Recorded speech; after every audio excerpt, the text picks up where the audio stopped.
So this is my third attempt at this narration.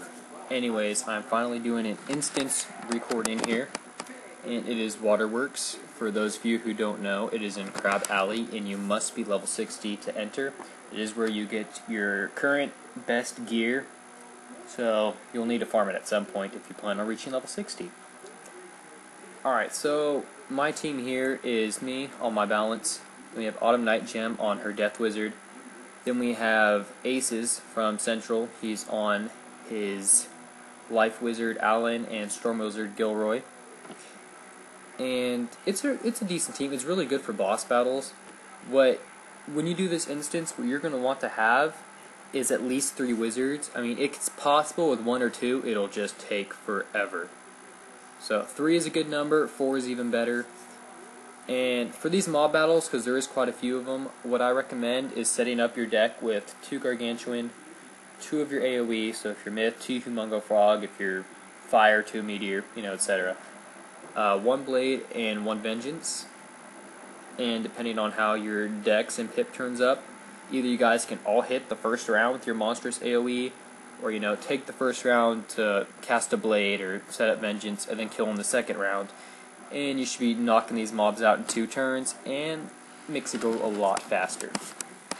And I also sped up this video really fast at some points because it's a long instance. It's like an hour-long instance. So here we are. So you start off with 2 of these mob battles, and then you're going to be led to a room which has a bunch of clams in it. There will be blue clams, and there will be yellow clams. You'll see it here in a few seconds. But what you want to do in that room is open up all the blue clams as fast as possible.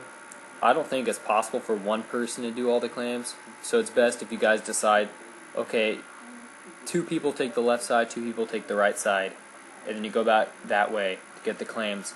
And if you open all the blue clams fast enough, then you get to just head on straight to the boss. Otherwise, you have to do a mob battle. And this here is Luska, the first boss, and it's a little tricky. To start off with, do not cast any traps, because then they'll cast a super duper power link on you, and that's not fun. And then I think they destroy your trap too, so it's not worth it. Also, Luska, I don't know, will cast Black Mantle on the first person in the party every turn. Unless you don't attack. But yeah, so they'll do that, and what the trick is someone, if you do not have the Black Mantle on you, and you hit, then Luska is gonna totally own you with a super duper skeletal dragon, and that just stinks. So what I like to do, and many others like to do, is you just set up a bunch of blades on everyone. And what you do, after everyone is set up and they got their pips and all that, you have the first person in the party attack. So right now that's me. So what you could do is, well, we didn't do it here, but what you could do is, first person in the party hits. That'll cause a Black Mantle to get on every other person. So everyone else will have one after that. And that makes it safe for you to hit the boss. So if you hit with that Black Mantle on you, then you won't get the skeletal dragon. So that's why I say have the first person hit, because once that happens, everyone else gets the Black Mantle on them. Of course, what you can also do, which is what we did here, is you set up a ton of buffs on one person. We did it on our Storm Wizard Gilroy, and we just had him one-shot the boss. You will see he used traps here, but they are from his pet, and traps from a pet do not count, so they won't affect the boss. He won't take notice and use Power Link or anything. So if the traps are from your pet, that's fine. But yeah, so that's what we did, and he's gonna totally own him with a Leviathan, and that knocks out the boss. This first boss here, he will drop your hat. He will drop your hat, and only your hat. And only of your school too, unlike Malistaire, where you could be fire and get a life robe about 8 times and 2 ice robes and all that. This boss, if you get the level 60 hat, it is your school, which I think is great. I mean, yeah, it's not guaranteed to get it every time, but it's a lot nicer than farming countless times just to get it for every single other school. And there is no second chance chest, so, oh well. But, you know, I think it's pretty good how they did the drops in this instance. Luska used to give, I don't think it still does, a Mega Snack. Just one. But they got rid of that because people were farming him non-stop. And then I'm guessing their sales on Mega Snacks slowed down because all the people doing that. So King's Owl didn't like that and got rid of it. So, okay, so there we go. We owned Luska. Oh, Luska is also balance. So for all you balance wizards, you use a Hydra or Spectral Blast because your Judgment or Raw or Nova, whatever, is going to get resisted like crazy.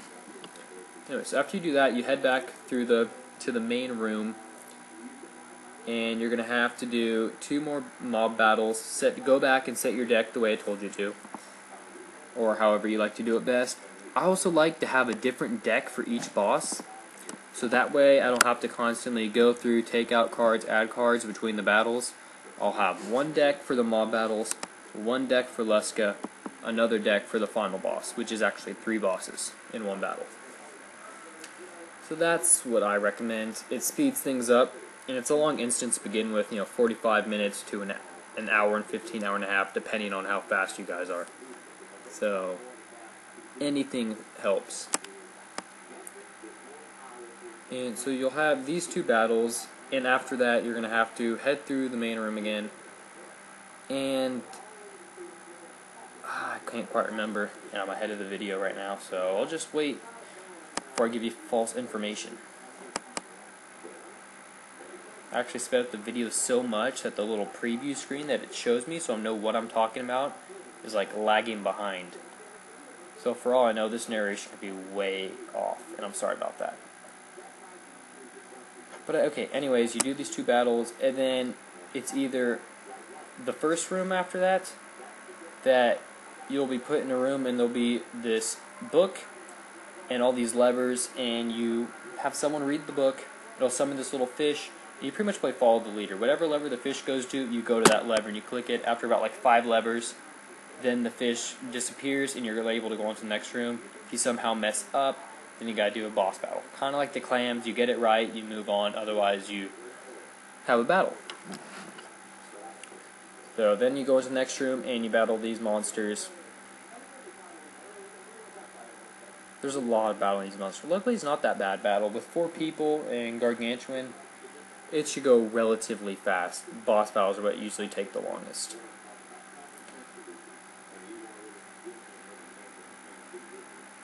We're looking at time only halfway through this video. So I'm actually watching Jay Leno right now. I don't know if any of you guys watch Jay Leno, The Tonight Show. Probably a little late for some of you, but it's on Channel 3. It's pretty funny. I like it a lot. I'm actually going to Vegas in middle of October, and Jay Leno is going to be there performing a comedy act, and I am actually going to that, so I'm super excited. And yeah, in this room, right by the lever, there is a pearl. It's there every single run. You can get, a pearl, golden pearl, or black pearl from it. Anyway, so you go do that, and then you come back to the main room, and that's where the boss is. It'll ask you to summon a switch. Make sure no one's standing in that middle room, because that is where the boss pops up. So you want to get your deck set. It's 3 bosses, like 6,500 HP on the fire boss, 8,000 something on the death, and like 2,300 on the star boss. So this boss is super tricky. So the boss will start off by putting up a doom and gloom. And for 3 or 4 turns, I always forget, I never really pay attention. But it'll be, you can only put up traps. If you put up a blade, he'll immediately take them away. And it'll like show a little lettering that says, traps can go unseen in the dark. That means you are able to put up traps. After those 3 to 4 turns, he will change the bubble. It'll be a darker bubble.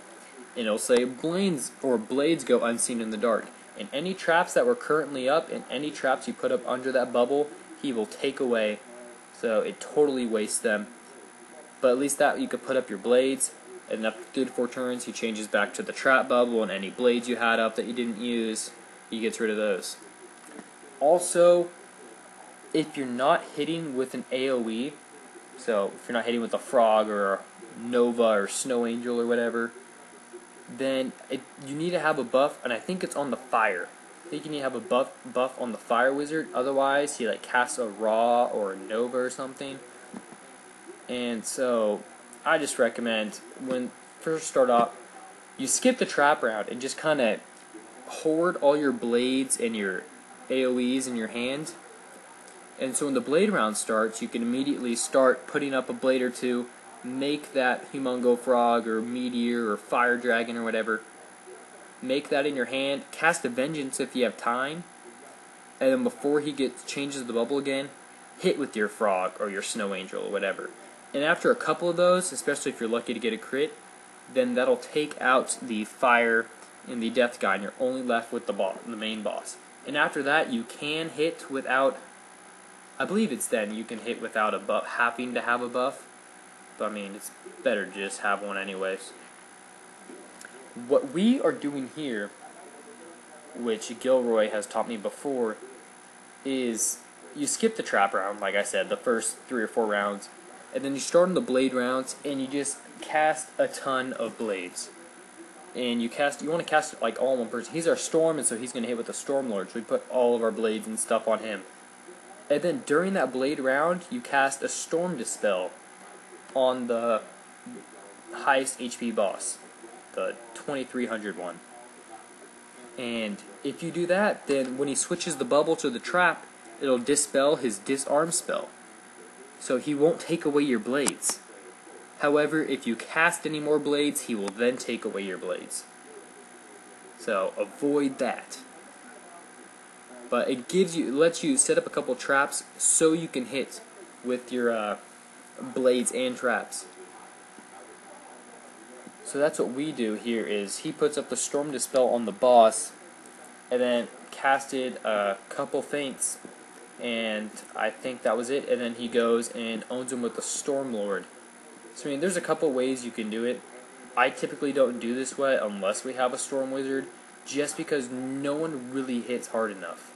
Like, yeah, Ice has Snow Angel. I mean, I guess Frost Giant can do it too, but it would just take it's possible. But yeah, you Storm Dispel during the blade round. And yeah.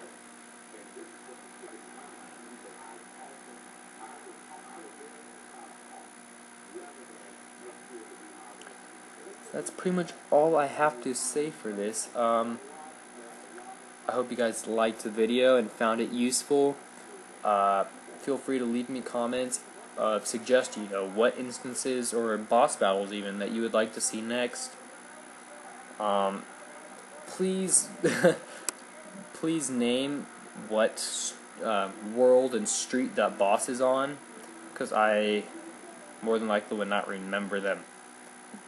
So if you want me to do that, state where you go there, and I'll try to fit that in. And also, comment saying what stuff would you have liked to have explained better, or other information to add in my future videos. So, just little stuff like that so I can make these better, and hopefully I can start putting these out when I don't have tournament matches. So you guys can still get your Wizard101 videos and not swarmed by Pokemon. So thanks for watching, guys, and I hope you enjoyed this, and enjoy watching this Stormlord do over 100,000 damage on this boss. Take care.